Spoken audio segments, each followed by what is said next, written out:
آج کے جس دور میں ہم رہ رہے ہیں، خصوصاً ہمارے جوانوں کو، ہمارے لوگوں کو شیطان کہاں لے کر جا رہا ہے؟ نا امیدی کی طرف. ایک بڑی تعداد ہے جو ملک چھوڑ کر جا رہی ہے. کیوں؟ نا امید ہے. میں باہر جانے کے مخالف نہیں ہوں، لیکن یاد رکھیے گا، دو باتیں ذہن میں رکھیے گا. پہلی بات، اگر تو جا رہے ہو اس نیت سے کہ وہاں سے کما کر اپنے ملک میں اپنے آپ کو مضبوط کرو گے، اپنے لوگوں کو مضبوط کرو گے، تو کوئی مسئلہ نہیں. لیکن ایک، اگر ذمہ داری کو چھوڑ کر بھاگ رہے ہو، نمبر دو، بلاد اسلامیہ کو چھوڑ کر بلاد کفر میں جا کر آباد رہنے کی فکر میں ہو، تو ایک بات یاد رکھنا، صرف ایک بات یاد رکھنا. میرا اپنا بھائی کینیڈا میں، میں اس سے کئی دفعہ یہ بات کہہ چکا ہوں کہ تم تو یہاں سے مسلمان گئے تھے، ایک دین اور ایک سارا فضا لے کر گئے تھے. تمہارے بچے جس فضا میں رہ رہے ہیں وہ اور ہے جس میں تم تھے. تمہاری دوسری نہیں، تیسری نہیں، چوتھی نہیں، پانچویں نسل، اس میں کوئی ایک بھی سید زادہ آگے جا کر اگر کافر ہو جاتا ہے، یہ بتاؤ کہ تم جناب سیدہ کو جواب کیا دو گے؟ پیغمبر کو کیا جواب دو گے اگر تمہاری نسل میں سے کوئی ایک صرف ہو؟ کیوں؟ اس لیے کہ وہ اس بات کے اوپر پوری طرح سے آمادہ ہیں. یہ جو اس خوش فہمی میں یہاں سے جا رہے ہیں، ہمارے ایک دوست مولانا، وہ خود بھی کینیڈا میں ہوتے ہیں، انہوں نے یہ بات مجھ سے کہا، انہوں نے اپنی اسپیچوں میں ڈائریکٹلی ہم سے یہ کہا ہے، انہوں نے کہا تم نے جو کرنا ہے کرو، ہمیں تم سے کوئی غرض نہیں ہے، لیکن تمہارے بچے یہ ہمارے اختیار میں، تمہاری نسلوں کو ہم نہیں چھوڑیں گے. لہذا اگر آپ جا بھی رہے ہیں تو پلاننگ آپ ایسی رکھیں کہ جو آپ کی نسلوں کو محفوظ رکھے. اس بات کی طرف غور رکھیں، اس بات کو اپنے ذہن میں رکھیں. اور کبھی کبھار یہ بھی سوچئے گا، کبھی بدترین حالات میں رہ جانا ہی الہی ڈیوٹی ہوتا ہے. آپ کے جتنے مرضی برے حالات ہوں، آپ کے اوپر وہ حالت کبھی بھی نہیں ہو سکتی جو جناب حاجرہ سلام اللہ علیہا کے اوپر اللہ نے، حضرت حاجرہ، بدترین جو حالت ہو سکتی ہے کسی بھی انسان کی، سخت ترین جو حالات ہو سکتے ہیں وہ حضرت حاجرہ کے ہیں.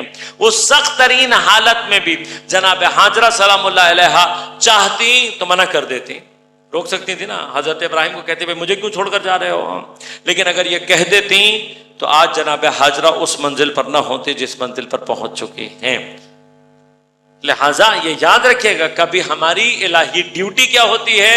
انہی سخت ترین حالات میں اس جگہ پر باقی رہ جانا.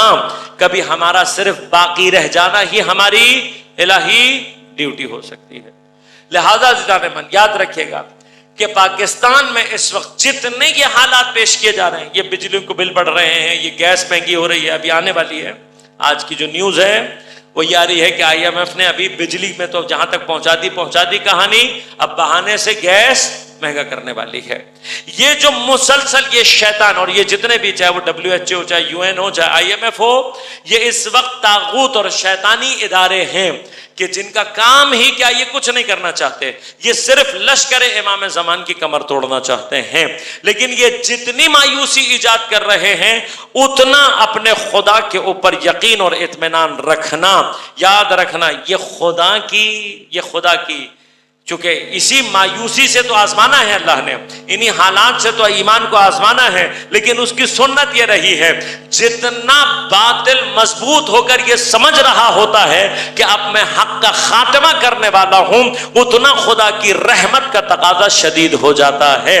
بس آج یہ جتنی باطل قوتیں مضبوط ہو رہی ہیں، یہ یاد رکھیں تمہارا استحکام انشاءاللہ خدا کی طرف تمہاری نابودی کو خود بخود آ کے لے کر جا رہے. لہذا جس وقت فرعون کا لشکر پوری طرح سے حضرت موسیٰ کے اوپر قابو ہو گیا، آگے دریا تھا، پیچھے لشکر تھا، اور یہ نظر آ رہا تھا کہ جناب موسیٰ اور ان کی قوم ختم ہو جائے گی، اللہ نے وہیں پر ان کے لیے نہ صرف راستہ نکالا، بلکہ اسی جگہ پر تمام قدرت کے ساتھ اللہ نے فرعون اور اس کے لشکر کو نابود کیا.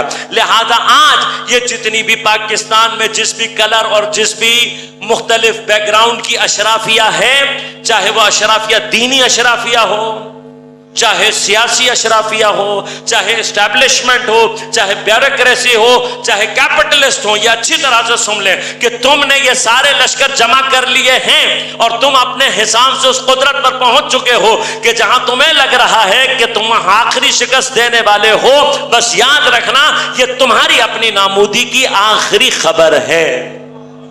یہ آخری خبر ہے.